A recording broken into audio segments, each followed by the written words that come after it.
విజయపురం నడిబొడ్డున ఉన్న అందమైన రాజకోట నుండి రాజేంద్ర రాజు అనే ధైర్యవంతుడు మరియు జ్ఞానవంతుడు అయిన మహారాజు ఆ రాజ్యాన్ని పాలించేవాడు. ఆయన తన రాణి పద్మావతిని చాలా ప్రేమించేవాడు. పద్మావతి దయగల రాణిగా చాలా ప్రసిద్ధి చెందింది. ఒకరోజు ఒక విచిత్రమైన ఘటన జరిగింది. ఆమె అసాధారణంగా ప్రవర్తించడం మొదలుపెట్టింది. కొన్ని సమయాల్లో ఆమె పిచ్చిపిచ్చిగా సరిగ్గా లేని హాస్యంతో నవ్వుతూనే ఉండేది. మరికొన్ని సమయాల్లో ఎవరో తనతో ఉన్నట్లుగా తనతోనే మాట్లాడడం మొదలుపెట్టింది. పరిచారకులు మరియు రక్షకులు భయపడిపోయారు. వారు ఏమి జరుగుతోందో అర్థం చేసుకోలేకపోయారు. రాజేంద్ర రాజు తన ప్రియమైన రాణి కోసం చాలా ఆందోళన చెందాడు. ఆయన రాజ్యంలో ఉన్న అత్యుత్తమ వైద్యులను పిలిచాడు. వారు ఆమెకు సహాయపడగలరు అని ఆశించారు. కాని ఎవరూ ఆమెకు ఆ విచిత్రమైన పరిస్థితి కోసం చికిత్స కనుగొనలేకపోయారు. వారు అన్ని రకాల ఔషధాలు మరియు చికిత్సలను ప్రయత్నించారు, కాని అవేవీ పనిచేయలేదు. కోటలో ఈ పరిణామాలు వ్యాపించడంతో ప్రజలు పద్మావతిని ఒక భూతం ఆక్రమించి ఉంటుందని చర్చించడం మొదలుపెట్టారు.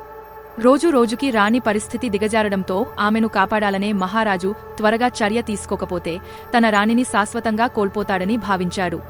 రాజేంద్ర రాజు తన మనస్సులో దృఢ నిశ్చయంతో ఇతర రాజ్యంలోని శక్తివంతమైన వైద్యుడు కోసం వెతకాలని నిర్ణయించుకున్నాడు.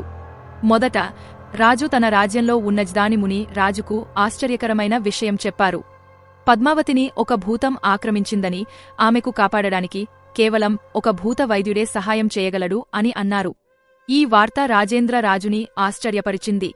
త్వరగా చర్య తీసుకోవాలి అనుకున్న రాజేంద్ర తన రాజ్యాన్ని విడిచిపెట్టి భూత వైద్యుడిని వెతకాలని నిర్ణయించుకున్నాడు. ఆయన తన విశ్వాసిత సహాయకుడు ఆనందుని తనతో తీసుకెళ్లారు. వారిరువురు కలిసి దూరంగా ఉన్న జంబుపురంలో ఒకే భూత వైద్యుడు ఉన్నాడని తెలిసి ఆ రాజ్యానికి కఠినమైన ప్రయాణానికి సిద్ధం చేసుకున్నారు. వారు బయలుదేరినప్పుడు రాజేంద్ర రాజుని ఆశ మరియు ఆందోళన మనస్సులో కలిగింది.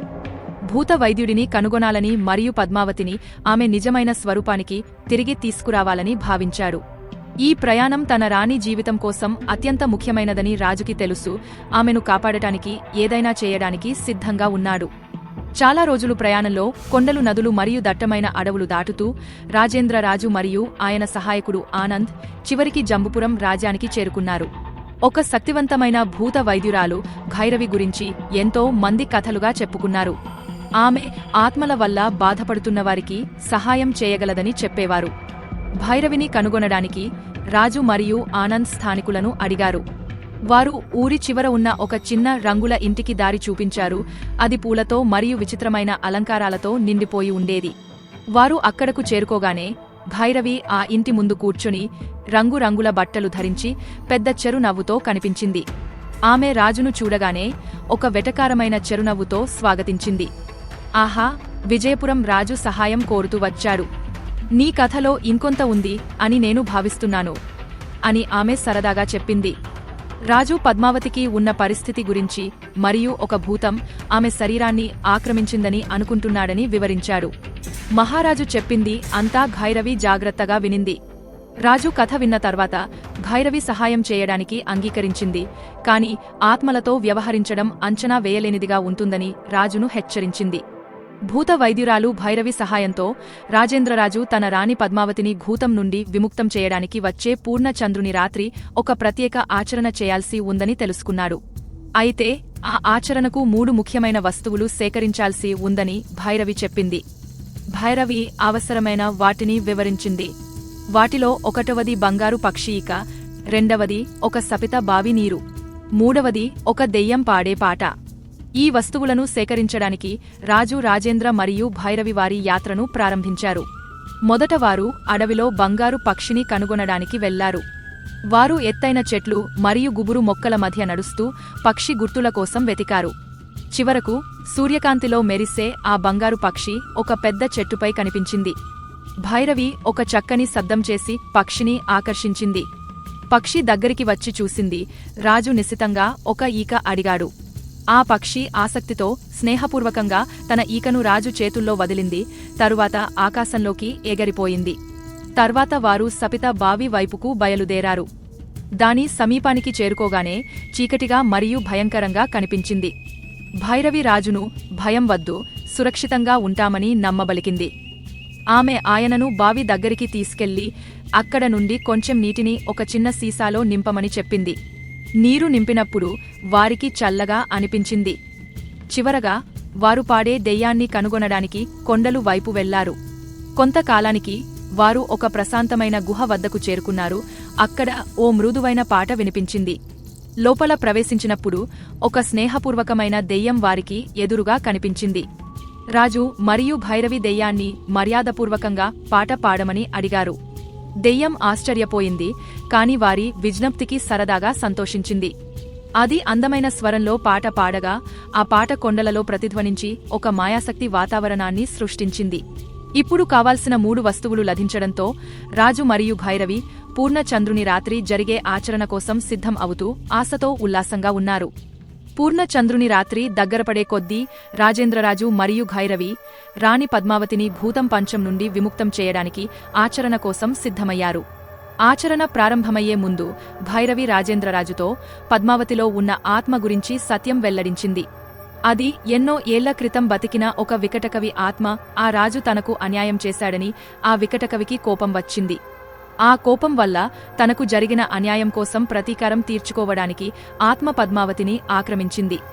రాజేంద్రరాజు ఈ విషయం విన్నప్పుడు కొంచెం దుఃఖంతో, అవగాహనతో స్పందించాడు. ఆ ఆత్మ కేవలం దుర్మార్గమైన భూతం కాదని, దాని కథ కూడా ఉందని, దాని చర్యలకు కారణం ఉందని రాజు గ్రహించాడు. పూర్ణచంద్రుడు ఆకాశంలో వెలుగుతూ కోటకి బయట ఆచరణ చేయడానికి ఒక ప్రత్యేక ప్రదేశంలో ఏర్పాట్లు చేశారు. చంద్రకాంతి అంతా ప్రకాశించగా మాయ వాతావరణం ఏర్పడింది. భైరవి పురాతన శబ్దాలను మంత్రాలుగా పఠించగా చుట్టూ గాలి శక్తితో నిండి ఉన్నట్లనిపించింది. అప్పుడే వికటకవి ఆత్మకాంతి మధ్య కనిపించింది. ఆత్మ నక్షత్రాల్లా మెరుసుతూ ఒక ఆసక్తికరమైన, భయపెట్టే రూపంలో వచ్చింది. రాజు మరియు భైరవి నిలకడగా నిలబడి ఆత్మ తమను ఆటపట్టించేందుకు ప్రయత్నించడాన్ని తట్టుకున్నారు. రాజు ఆత్మను నిజాయితీగా ఎదిరించాల్సిన అవసరం ఉందని, కాని ఆత్మను సమాధానపరిచే ప్రయత్నంలో ఆయన కూడా సరదాగా స్పందించాలనుకున్నాడు. మరింత మాట్లాడుతుండగా రాజు వికటకవికి తన బాధను అర్థం చేసుకున్నానని తెలిపాడు. గతంలో తనకు జరిగిన అన్యాయానికి దిగులు వ్యక్తం చేస్తూ ఆత్మకు పశ్చాత్తాపాన్ని వ్యక్తపరిచాడు. ఆత్మ ఈ మాటలు వినడమే కాకుండా కొంత క్షణంకి నవ్వడం ఆపేసింది. రాజు తాను నిజాయితీగా స్పందిస్తున్నాడని గ్రహించిన ఆత్మ కాస్త మృదువుగా మారింది. భైరవి ఆ సమయంలో ఆత్మను మార్గదర్శకాలు ఇస్తూ ఇక ప్రతీకారాన్ని కొనసాగించాల్సిన అవసరం లేదని నచ్చజెప్పింది. రాజు తన పూర్వీకుల తరఫున క్షమాపణలు చెప్పి ప్రతి ఒక్కరికి గౌరవం, ప్రేమ అనేది అవసరమని పేర్కొన్నాడు. రాజు మాటల నిజాయితీకి కదిలిపోయిన ఆత్మ తన బాధను విడిచిపెట్టాలని అర్థం చేసుకుంది. ఆ వాతావరణం మారి ఆత్మ పద్మావతి శరీరాన్ని విడిచిపెట్టడానికి ఒప్పుకుంది. ప్రతీకారం చక్రాన్ని ముగించింది. వికటకవి ఆత్మ రాణి పద్మావతి శరీరాన్ని విడిచి వెళ్లేందుకు సిద్ధమవడంతో రాజు రాజేంద్ర మరియు భైరవి చివరి ఆచరణ కోసం సిద్ధమయ్యారు. పూర్ణచంద్రుడు పైన ప్రకాశిస్తూ మాయ వాతావరణాన్ని సృష్టించింది. భైరవి శక్తివంతమైన మంత్రాలను పఠించడం ప్రారంభించింది. వారి దగ్గర ఉన్న పసిడి పక్షి రెక్క, శపించబడిన బావి నీరు మరియు ఆత్మపాటను ఉపయోగించి ఆచరణను కొనసాగించింది. ఆమె మంత్రాల ద్వారా చుట్టూ శక్తితో నిండి చంద్రకాంతి మరింత ప్రకాశించింది. భైరవి శపించిన బావి నీటిని పద్మావతి పై చల్లి పసిడి ఈకతో ఆమె చుట్టూ కాంతుల సుడిగాలి సృష్టించింది. అకస్మాత్తుగా ఆత్మ కాంతితో మెరిసింది. చివరిగా గట్టిగా నవ్వుతూ ఆ ఆత్మ మాయమైంది. వెళ్లే ముందు అది, మీ సహనానికి ధన్యవాదాలు. ఇక నేను శాంతితో ఉండగలను అని. అంతటితో ఆత్మ చంద్రకాంతిలో కలిసిపోయింది. ఆత్మ వెళ్లిపోవడంతో పద్మావతి శరీరం శాంతించింది. ఆమె కళ్లను మెదిపి చుట్టూ చూసింది. కలవరపడినా ఆరోగ్యంగా ఉంది. రాజేంద్రరాజు గుండెల్లో ఆహ్లాదం వెల్లువెత్తింది. అతను రాణిని ఆలింగనం చేసుకుని సంతోషంతో నిండిపోయాడు. పద్మావతి తిరిగి తన అసలు రూపంలోకి వచ్చింది. ఆత్మ ప్రభావం నుండి విముక్తి పొందింది. భైరవి నవ్వుతూ ఆ దృశ్యాన్ని చూసి సంతోషించింది. ఆమె ఎన్నో ఆచరణలు చూసింది, కాని ఈ ఒక్కటి ప్రత్యేకంగా అనిపించింది. రాజు మరియు రాణి మధ్య బంధం ఈ ప్రయాణం ద్వారా మరింత బలపడింది. ఆత్మకు శాంతి కలుగడంతో మరియు శాంతి పునరుద్ధరించడంతో రాజేంద్రరాజు మరియు రాణి పద్మావతి భైరవిని కృతజ్ఞతలు తెలుపుతూ విజయపురంలో గౌరవించిన అతిథిగా మరియు సలహాదారుగా ఉండమని ఆహ్వానించారు. కాని భైరవి తన స్వగ్రామానికి తిరిగి వెళ్లాలనే తపన కలిగింది. రాజు రాజేంద్ర ఆమె నిర్ణయాన్ని అర్థం చేసుకుని గౌరవించారు. ఒక అందమైన హారాన్ని స్నేహం గుర్తుగా ఆమెకు బహూకరించి ఎప్పుడైనా విజయపురంలో ఆమెకు స్వాగతం ఉంటుందని చెప్పారు. రాణి పద్మావతి కూడా ఒక అందమైన శాలువా ఆమెకు బహుమతిగా అందించి వారి బంధం గుర్తుగా ఇచ్చారు.